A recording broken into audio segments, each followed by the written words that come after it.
Les aventures de Thalia, épisode 39. Dès le lendemain, ayant appris à la clinique vétérinaire que Flynn, la renarde d'Errol, était guérie et avait été récupérée par son propriétaire, Thalia se prépare pour leur départ. En effet, l'aventurier lui avait dit vouloir prendre la route dès que possible. Elle rassemble donc leurs affaires dans son baluchon, leur couverture, leur robe de rechange, sa tenue composée d'un pantalon et d'une tunique, du tissu absorbant, la brosse qu'elle partage avec Anise et leur gourde d'eau. Dans sa besace, elle place leurs onguents contre l'asthme et contre l'eczéma, sa pierre à feu, son couteau, en regrettant de ne pas en avoir acheté un au marché de Parisis, sa cordelette pour faire décoller, leurs économies, et bien sûr le médaillon en forme d'aigle qu'elles ont découvert dans la grotte. Ensuite, elles disent au revoir à tous les animaux en soins à la clinique vétérinaire, puis aux gens qui s'en occupent, et qui semblent très tristes de voir partir Anise. La fillette s'est sentie heureuse et utile ici. Thalia se dit qu'elle a un vrai don avec les animaux. Katamimi gambade joyeusement autour d'elle, ce qui les rassure.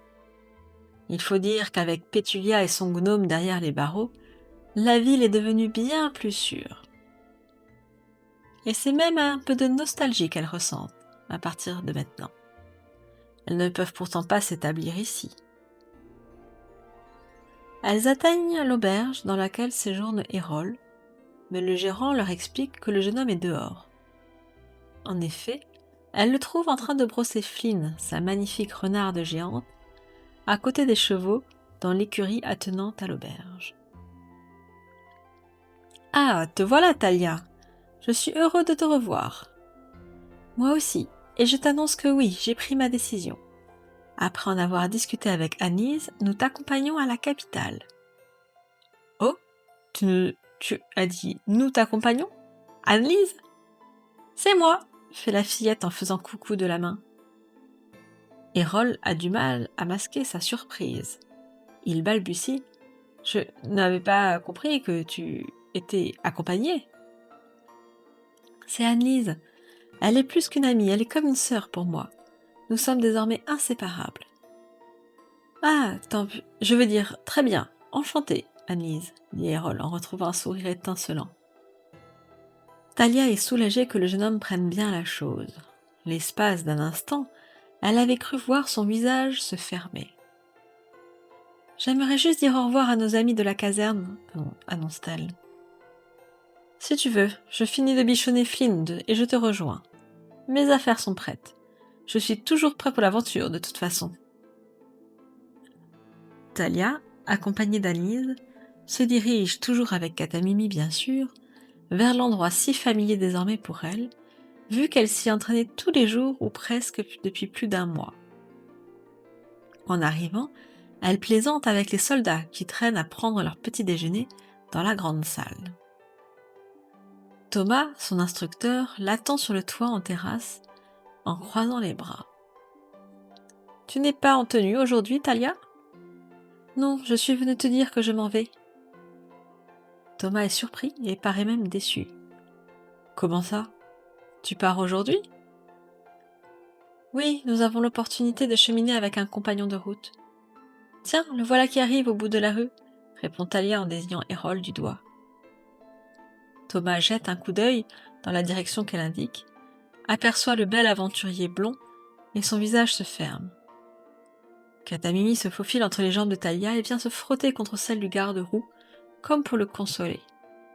Mais l'homme l'ignore et demande à son apprenti : « Es-tu sûr que c'est une bonne idée ? » ?»« Ne t'inquiète pas, je serai en sécurité avec lui, c'est un bon guerrier.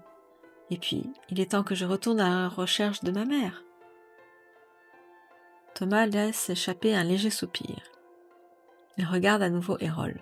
« Eh bien, si c'est ta décision. »« Je suis désolée. »« Ne le sois pas. J'ai apprécié être ton instructeur. Mais ce n'était qu'une étape dans nos vies. Je te remercie infiniment pour tout ce que tu m'as transmis. J'en ferai bon usage. Thomas lui sourit doucement. J'espère à la fois que ça te sera utile et à la fois que tu n'en auras pas besoin. Vous allez où après Parisis ? Thomas hausse les épaules. Je ne suis pas au courant de ce que les chefs décident. Talia espère vraiment que c'est un au revoir, pas un adieu. Merci encore pour tout, Thomas. Prends soin de toi, Talia. Tu viens, Katamimi ? Le petit animal continue de se frotter à Thomas. Puis, comme Talia descend l'escalier qui mène à la pièce principale, sous la terrasse, après un petit regard et un gênement à l'adresse du garde, il la rejoint tout de même. Thomas, lui, reste sur la terrasse de la caserne, perdu dans ses pensées. Le capitaine arrive pour saluer cette jeune fille qui a apporté un tel élan de vie dans leur univers masculin et ennuyeux. Il en est venu à vraiment l'apprécier. « Tu fais bien de partir, Talia. De toute façon, nous ne resterons plus stationnés très longtemps ici. Je vous souhaite de voir le monde comme je m'apprête à le faire. »« Ça, tu peux y compter, » sourit le capitaine. Gus a même les larmes aux yeux de les voir partir. Il leur fourre dans les mains des tartelettes à la confiture de fraises, des madeleines au lardon et des noix. « Tenez, pour le voyage. »« Oh, merci Gus, c'est très gentil de ta part. Je ne vous oublierai jamais. »« Moi non plus, Gus. Nous avons passé des moments très agréables avec vous. » Les filles s'avancent vers la porte, c'est le moment de partir. « Au revoir, les amis !» saluent Talia et Annelise. La jeune fille part avec regret. Elles rejoignent Hérol qui les attend devant la caserne. « En route pour de nouvelles aventures !» s'écrie le jeune homme avec bonne humeur. Son sourire fait du bien à Talia, qui est un peu nostalgique de quitter Parisis. Quelles péripéties vont-elles affronter maintenant ? Et surtout, arrivera-t-elle à retrouver une trace de sa mère après la fausse piste de Cinnamon ? Elle ne doit pas désespérer.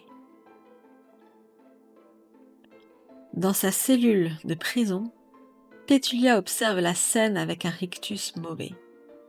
Cette Talia qui se pavane avec ce beau jeune homme sur le renard géant a causé sa perte.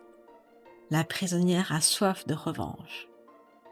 Elle décide qu'elle lui prendra ce qu'elle a de plus précieux, elle le jure. Un jour, son heure viendra, et la vengeance de la sorcière sera terrible. La suite au prochain épisode.